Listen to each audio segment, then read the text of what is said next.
அனைவருக்கும் வணக்கம். இப்ப நம்ம பார்க்க போறது என்ன அப்படின்னு சொல்லி பார்த்தீங்கன்னா, நாகர்கோயில்லேருந்து ட்ரெயின் டிக்கெட் எடுத்துட்டு, இது ஒரு எக்ஸாம்பிள் தான். நாகர்கோயில், கன்னியாகுமரி அப்படின்னு வச்சு நான் எக்ஸாம்பிள் சொல்றேன். அதே மாதிரி தான் உங்களுக்கும் உங்க ஊர் பக்கத்துலேருந்து இந்த மாதிரி ஏதாவது ஒரு அனுபவம் நடந்திருக்கா? அல்லது இது ஒரு உண்மையான சம்பவத்த பத்தி நான் வந்து சொல்றேன். அது என்ன சம்பவம் அப்படின்னு சொல்லி பார்த்தீங்கன்னா, ஒரு ட்ரெயின் டிக்கெட் இருக்கு. அந்த நாகர்கோயிலேருந்து ட்ரெயின் டிக்கெட் எடுத்துட்டு, கன்னியாகுமரியில போய் ஏறுனால் என்ன நடக்கும்? டிடிஆர் என்ன பண்ணுவாரு? அப்படிங்கிறத தான் ஒரு உண்மையான சம்பவமா நான் இந்த வீடியோ போடுறேன். இந்த வீடியோ உங்களுக்கு பிடிக்கும்னு நினைக்கிறேன். அதனால மிஸ் பண்ணாம முழுசா பாருங்க.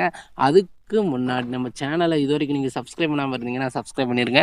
பக்கத்துல இருக்க பெல் ஐகானை கிளிக் பண்ணி வச்சிட்டீங்கன்னா, நம்ம போடக்கூடிய அனைத்து வீடியோக்களும் உங்களுக்கு எளிதா கிடைக்கும். ஓகே, நம்ம வீடியோக்குள்ள போயிடலாம். இப்போ ஒருத்தவங்களுக்கு ட்ரெயின் டிக்கெட் புக் பண்ணி கொடுத்தேன். நாகர்கோயிலேருந்து சென்னைக்கு. ஓகேவா? ஒரு கடந்த போன வா மா வா சாரி போன வாரம் ட்ரெயின் டிக்கெட் புக் பண்ணி கொடுத்தேன். அவங்க வந்து நாகர்கோயிலேருந்து சென்னைக்கு புக் பண்ணி கொடுத்தேன். அவங்க என்னன்னா கன்னியாகுமரி எக்ஸ்பிரஸ். அது வந்து ஸ்டார்ட்டிங் பாயிண்ட் என்ன சொல்லி பார்த்தீங்கன்னா, கன்னியாகுமரி எக்ஸ்பிரஸ். நான் இப்போ வந்து காமிக்கிறேன் பாருங்க.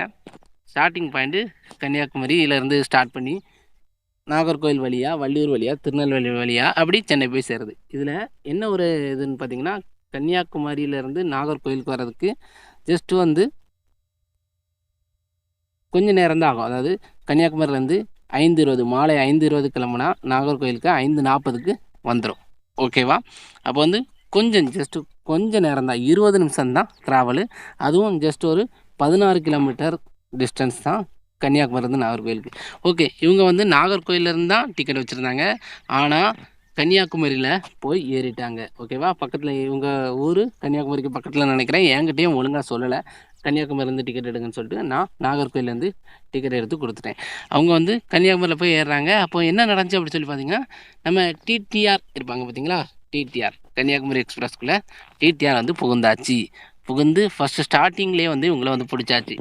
என்ன பிடிச்சாச்சு அப்படின்னு பார்த்தீங்கன்னா, நீங்கள் நாகர்கோயிலேருந்து டிக்கெட் எடுத்துட்டு கன்னியாகுமரிலேருந்து ஏறுறீங்க, உங்களுக்கு வந்து கண்டிப்பாக ஃபைனை போட்டே ஆகணும் அப்படின்னு சொல்லிட்டு டிடிஆர் சொன்ன வார்த்தை என்ன சொல்லி பார்த்தீங்கன்னா, ஜஸ்ட்டு ₹500 ஃபைன் சொல்லிட்டு போயிட்டாரு.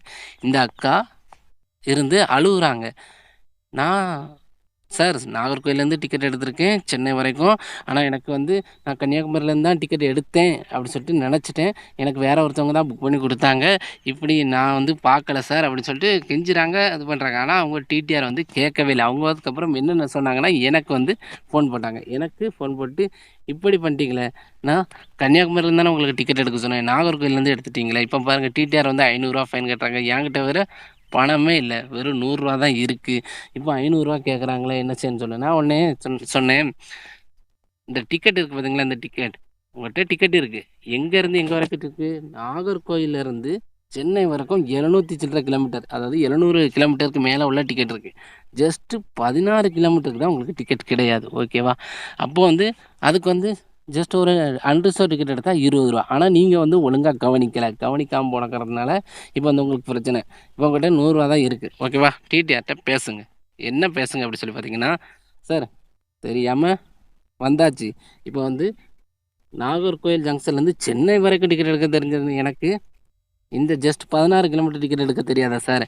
என்ன சார் சார் என்ன சார் அப்படின்னு சொல்லி, ஆனால் டிடிஆர் வந்து சம்மதிக்கவே இல்லை. டிடிஆர் ஃபைனை கட்டியே ஆகணும், ₹500 ரூல்ஸ். ஆனால் ரூல்ஸ் வந்து அப்படி கிடையாது. எவ்வளோ தூரம் டிக்கெட் இல்லையோ அதுக்கான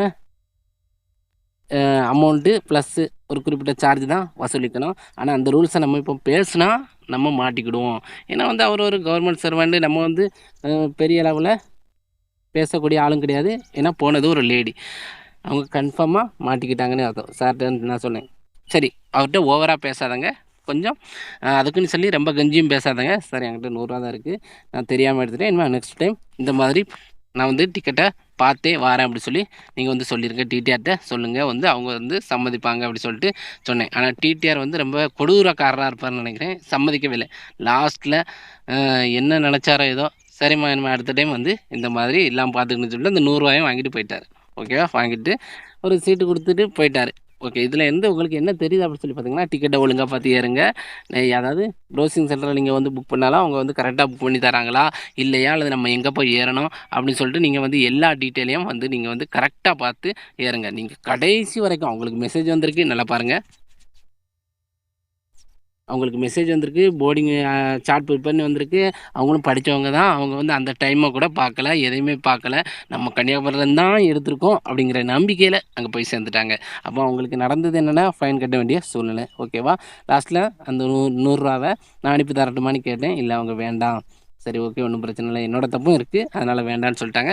அதனால் பிரச்சனை இல்லாமல் முடிஞ்சு போச்சு. இருந்தாலும் ரூ. 500 கேட்குறதுங்கிறது அதிகம். இதில் ரூ. 500 கேட்குறது அதிகமாக கம்மியாக அப்படிங்கிறத நீங்கள் வந்து உங்களுக்கு தெரிஞ்சால் சொல்லுங்கள். ஓகேவா? அடுத்த ஒரு நல்ல வீடியோட சந்திப்போம். தேங்க்யூ.